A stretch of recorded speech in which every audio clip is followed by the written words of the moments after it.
Bismillah ar-Rahman ar-Rahim. Assalamu alaikum, students. There is a question in vocabulary and grammar section on page number 60. Find the meaning of the following idioms related to animals in suitable reference source and then match them to their exact meaning as given in column B. So there are two columns given, A and B, and there are some statements in column A, which we need to match according to their meanings, and they are idioms related to the animals. The first one is you can't teach an old dog new tricks. آپ کسی پرانے کتے کو جو ہے نئی tricks نئی طریقے نہیں سکھا سکتے. سو یہ محاورہ ہے, تو اس کا میچ جو ہے وہ ڈی ہے. تو کالم بی کے اندر جو ہے وہ ڈی کو دیکھ لیتے ہیں کہ someone who is too accustomed to old habits won't want to change. won't ونی will not, want to change. want کا مطلب will not میں آپ کو بتا چکا ہوں کہ ایک ایسا آدمی کہ جو اتنا اکسٹم ہے, اتنا عادی ہے اپنی پرانی عادات کا, اتنا یوز ٹو ہے کہ وہ اب ان کو چینج نہیں کرنا چاہ رہا یا نہیں کر سکتا. تو you can teach an old dog new tricks, تو اس میں ڈی آئے گا. Next is crocodile tears. تو یہ تو بڑا فیملیئر ہے, بڑا ویل نون ہے, یہ اردو میں بھی استعمال ہوتا ہے, مگرمچھ کے آنسو. تو کروکوڈائل ٹیئرز جو ہے یا مگرمچھ کے آنسو, وہ ان لوگوں کو کہا جاتا ہے کہ مگرمچھ کے آنسو بہا رہے ہیں کہ جو جھوٹ موٹ کر رو رہے ہوتے ہیں, یعنی اندر سے دل سے ان کو جو ہے وہ تکلیف نہیں ہوتی کسی کی تکلیف میں, وہ اس کے ساتھ حقیقی معنوں میں نہیں کھڑے ہوتے, بلکہ وہ بظاہر لوگوں کو دکھانے کے لیے اپیرنٹلی جو ہے وہ آنسو بہا رہے ہوتے ہیں. تو کروکوڈائل ٹیئر جو ہے اس میں ہم سی کو لکھیں گے اس کے سامنے. False tears to give impression of sadness, یعنی جھوٹ موٹ کے آنسو بہانا اور یہ امپریشن دینا, یہ تاثر دینا کہ اس کو بڑی تکلیف ہے, وہ بڑا افسردہ ہے. تو فالس ٹیئرز, ٹھیک ہے. تو کروکوڈائل ٹیئرز میں آئے گا سی. اسی طرح سے نیکسٹ ہمارے پاس نیکسٹ پیج ہے 61, اور اس کے اوپر ہے بیئر ود اے سور پا. بیئر کہتے ہیں ریچھ کو, ود اے سور پا, سور کہتے ہیں پینفل, تکلیف دہ. تو پینفل یعنی بیئر کے پنجے میں جو ہے وہ تکلیف ہے, تو اس میں آئے گا بی. اور بیئر کے جو پنجے میں تکلیف ہے اس کا مطلب ہے یعنی سم ون ان بیڈ موڈ, یعنی جب کسی بندے کے پاؤں میں کوئی چیز لگی ہوئی ہوتی ہے تو اس کا موڈ تو اچھا نہیں ہوتا نا. تو اسی طرح بیئر کے پاؤں میں بھی اگر کوئی مسئلہ ہے تو this idiom is used to show in B, جس طرح لکھا ہوا ہے بی, تو بی میں ہے کہ سم ون ان بیڈ موڈ, کہ کوئی جو ہے وہ برے موڈ میں ہے, خراب موڈ میں ہے, ٹھیک ہے.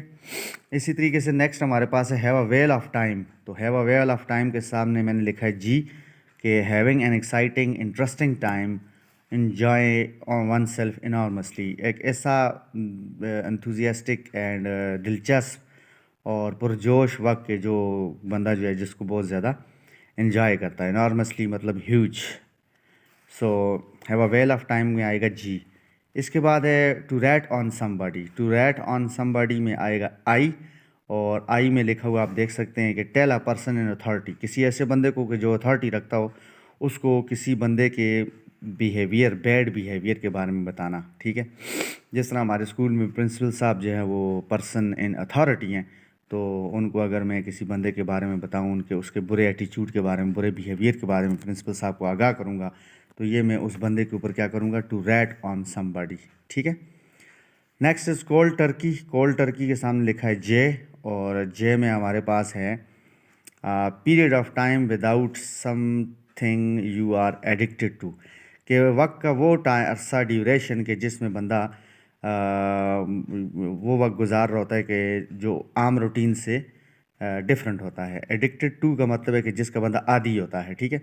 اب فار ایگزامپل میں دن میں جب اسکول سے واپس آتا ہوں تو لازمی 1 گھنٹہ سوتا ہوں, اور اگر جس دن میں نہ سوؤں تو وہ that time will be cold turkey for me, کہ میں ایک چیز کا عادی ہوں کہ میں نے واپس آ کے 1 گھنٹہ لازمی ریسٹ کرنا ہے, اور جس دن اگر میں وہ کام نہیں کر رہا یا تو اس ٹائم کو ہم کہیں گے کولڈ ٹرکی, ٹھیک ہے. Period of time without something you are addicted to, کہ وقت کا وہ عرصہ کہ جس میں آپ وہ روٹین اپنائے ہوئے ہیں کہ جس کے آپ عادی ہیں, تو عادی نہیں ہیں, ٹھیک ہے. یعنی وہ کام آپ کر رہے ہیں جس کے آپ عادی نہیں ہیں, وہ وقت آپ گزار رہے ہیں جس کے آپ عادی نہیں ہیں, ٹھیک ہے نا.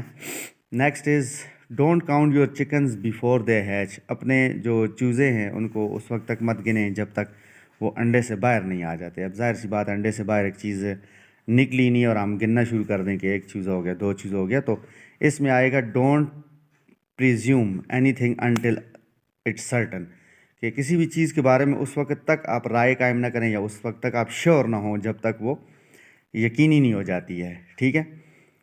سم ٹائم ہم ایک چیز کنفرم کرتے نہیں ہیں اور پہلے سے یہ اندازہ لگا لیتے ہیں کہ یہ کام ایسے ہوگا, یہ ہو چکا ہے یا ہو جائے گا اس طرح سے. تو جب تک وہ کام ہو نہیں جاتا اس وقت تک آپ اس کو پرزیوم نہ کریں. ٹھیک ہے. Don't presume don't presume. Pre کا مطلب ہی پہلے ہے. ٹھیک ہے. پریفکس ہے اور پری کا مطلب یہ ہوتا ہے وقت سے پہلے کوئی کام سوچ لینا یا کر لینا یا کنسیڈر کر لینا. So don't presume anything until it is certain. اس وقت تک کسی چیز کو آپ کنفرم نہ ہوں یا اس وقت تک آپ کسی چیز کے بارے میں جو اپنی رائے پہ پختہ نہ ہوں جب تک وہ کنفرم نہ ہو جائے. Don't count your chickens before they hatch mean to come out from the egg. So اس میں اے آئے گا. ہینڈ پیکٹ جو ہے ہم اس کو اردو میں کہتے ہیں جورو کا غلام, یعنی وہ بندہ, وہ husband who is nagged at by his wife. وہ بندہ کہ جس کی بیوی ہر وقت اس سے ناراض رہتی ہے, اس کو وہ تنقید کرتی رہتی ہے. ٹھیک ہے. نیکسٹ ہے اے فلائی ان آئنمنٹ. آئنمنٹ کہتے ہیں مرہم کو. ایک مکھی جو کسی مرہم کے اندر گر گئی ہے یا اس کے اندر پڑی ہوئی ہے, تو اس میں آئے گا H. One big problem in an otherwise faultless plan. آپ نے ایک ایسا پلان بنایا ہوگا جو فالٹ لیس ہے لیکن وہ اس کے اندر کوئی نہ کوئی مسئلہ نکل